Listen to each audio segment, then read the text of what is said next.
Hello and welcome back to the Hudson Hangout. Today I'm interviewing Ralph Hosier. I first learned about Ralph when I watched National Geographic's Supercar Mega Build, of which he is the star of. He has been building custom cars since the 1980s. He has worked all over Europe with luxury cars. He has been on a variety of TV shows and written books. Let's get this interview on with. How did you become a car engineer? Oh, well, that's a very good story. I think it all started probably when I was a kid. I used to enjoy playing with toy cars, and I found the shape of them fascinating. And that kind of started me on the path to becoming an engineer. So I then did a diploma in engineering and then a degree in computer systems engineering, and started working for the Ford Motor Company at their research centre in Essex. And it's all developed from there, really. Mm-hmm. How did you break into television? That started quite a long time ago as well. Probably about 20 years ago. Some friends of mine already worked in television. There was a new series on the BBC called Panic Mechanic. They were looking for people who could make amazing vehicles, so they gave me a call, and I found the whole way that TV works is quite entertaining. It's a lot of fun to do. So I did that, and then I did another show called Top Dog Cars, and that was 20 years ago. And then I sort of concentrated on engineering because there was all sorts of other things going on. And then about 6 years ago, another opportunity came up. A friend of mine, John, said that they were looking to make a show which became Supercar Mega Build. And so we worked out how we could make all these things work, and that was quite a lot of fun. And that sort of led to a few other things like Mission Ignition and Scrapyard Supercar. And it's a lot of fun. TV is a lot of fun. It can be quite strange because it's not like real life. So you end up extraordinary situations, like racing in Japan and then building a Jeep in Mexico in a shopping center. And you do all sorts of weird things with TV, which is great. But there's always the problem that it takes you away from the real job sometimes. Good thing Supercar Mega Build is where you have to engineer cars in the show, right? So it sort of doesn't take you away from the real job? Yeah, so I've got a company. I build special vehicles, custom cars, show vehicles, and the such like. And I've got a great team who do fantastic work here. So when I'm doing TV, it can take me away from that, which can be a little bit sometimes. So yeah, sometimes you have to be away for a week or 2 weeks, and that's quite awkward. And I don't like being away from my family for very long either. So TV's great fun, but it can take over if you're not careful. What was your craziest project ever? Oh, well, there's quite a lot to choose from. I used to play with, I was in a club that used to do what they call trialing, which is driving off-road on very, very difficult surfaces. And it was heavy vehicles, so it was ex-military vehicles, tanks and trucks and things like that. And we used to muck around with those and do some really extraordinary things. But a lot of the stuff we made in Mega Build was quite silly, like sticking the Audi on Caterpillar tracks. That was quite fun, and things like that. Truck behind me that ended up jumping off sand dunes in the Namibian desert. That's quite wild. It's quite a lot to choose from. What's that blue thing? What's that blue truck behind you? That one. That's Yeah, that's a bit special. That is. That's something we built for a Top Gear magazine article, and it's a Mitsubishi L200, and that went down to the bottom part of Africa to Namibia, where they've got the biggest sand dunes on the planet, and ended up jumping off massive sand dunes. That bit at the top there is an aircraft wing that's got a drone hangar in it. So you press a button, the top opens up, and drones fly out. But it's also got things like an escape moped, quick release wheels, um, split charge system, air compressors, all sorts of weird stuff in it. So it's a real survival vehicle that can go anywhere. Brilliant fun. What was your hardest project? Oh, well, the thing that makes projects hard is when you don't have enough time to do them, really. And so sometimes it's the small projects where you've got to work really, really quickly. Those tend to be the hardest ones. From a technical challenge, I think, yeah, maybe that white thing behind me, but I can't talk too much about that. What is it? Um, it's it's a little tiny two-seater sports car that's been turned into an off-roader, and we had to redesign all of the suspension to make it do something the car was never designed to do. So that was quite a tricky technical challenge. Mm-hmm. What was your most fun project?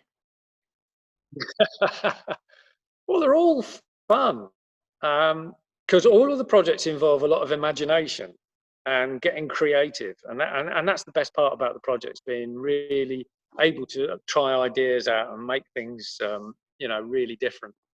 So they're all fun. I think the one that I maybe enjoyed driving the most might be in the early days. I did some track day cars that were road legal, and they were loads of fun to drive on the road. I had an old V12 Jaguar XJS race car, and that was a huge amount of fun. I really enjoyed that one. Mm-hmm. Was there ever a project that was too hard to complete? Yeah, a lot of the stuff we do for television is on a very, very tight time scale. So all of those are really, really difficult to do. And that gives you the problem, because you think, I would rather do this a different way, but you just haven't got the time to do it. So that they're never quite the way that you'd really want them to be done. So yeah, most of the TV builds were really, really difficult in that way. Mm-hmm. Like when Claude said you have to make something faster than the... Oh, the Bugatti Veyron. He wanted something fast. In 3 weeks, Yeah, right?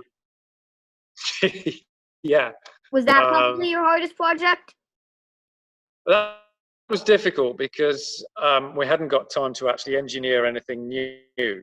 So all we could do was use stuff, different bits from different people who had already done things. So it was a case of looking for something that had the most tuning potential that we could do within the time frame. So yeah, that was difficult. Mm-hmm. Have you ever blown anything up by accident?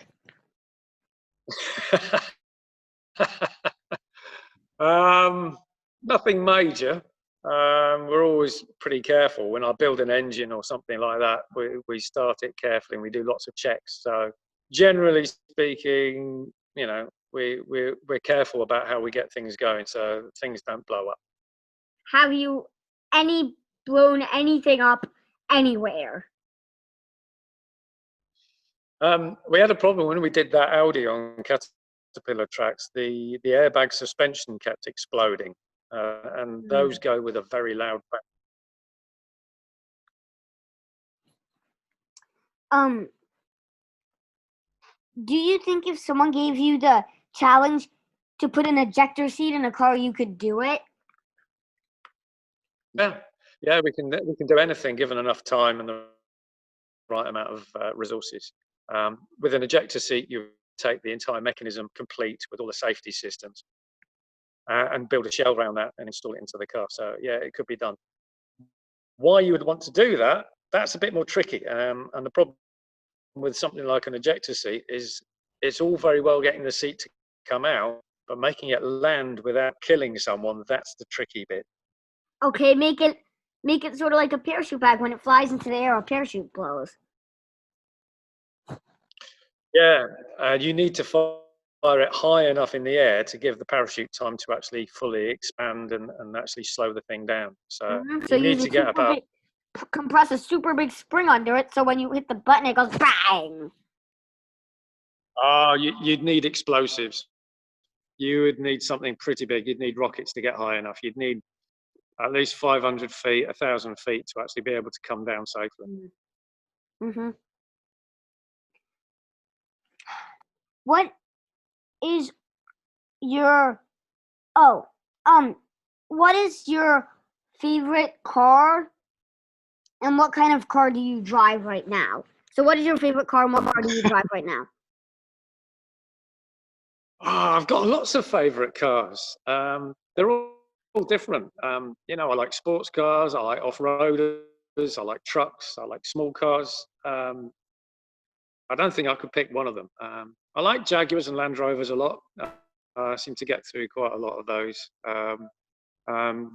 The car I use the most is just a cheap little economical estate car, a Rover 75, which is very boring, but it just does the job very nicely. But I do like Jaguars. I think probably if I could have any car for my daily driver, it would probably be a Jaguar F-Type. Can you show me something in the workshop? Yeah, I mean, we've got lots of things in the workshop.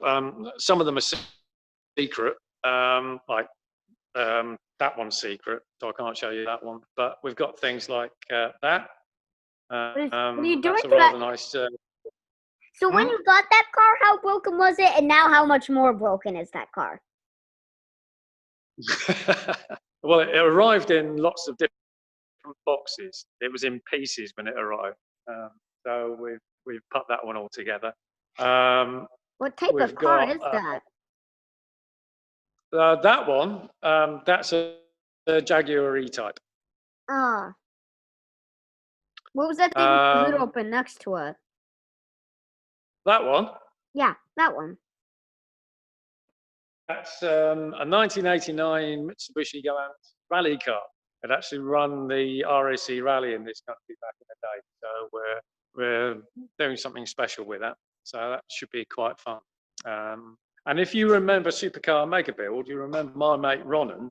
Well, that's his Range Rover. We're building that up from scratch. New chassis, rebuilt the engine, and that'll be a completely new, original spec, 1971 Suffix A Range. So we're building it from scratch. So all you can see is the pieces at the moment. But every single nut and bolt will be renewed until it's absolutely perfect. And that belongs to Ronan from Supercar Mega Build. If you could build a car for any celebrity, any famous person, anyone living or dead, who would you do? That's a good question, isn't it? Oh, I don't know. Probably Shane Lynch. You already built one car for him, so you'd like to build a second? Yeah. In fact, yes, I would. He's a good bloke. He's really, really fun to work with, and he absolutely loves his cars. He knows what he wants. He's a good bloke. Where can people find you online? Well, if you just search for my name, you'll find me. So if you search for Ralph Hosier, I'm on Twitter, Instagram, Facebook, and I've got a website. So if you have a look at www.rhel.co.uk, you'll find what I'm up to at the moment. Thank you, and see you next time at the Hudson Hangout.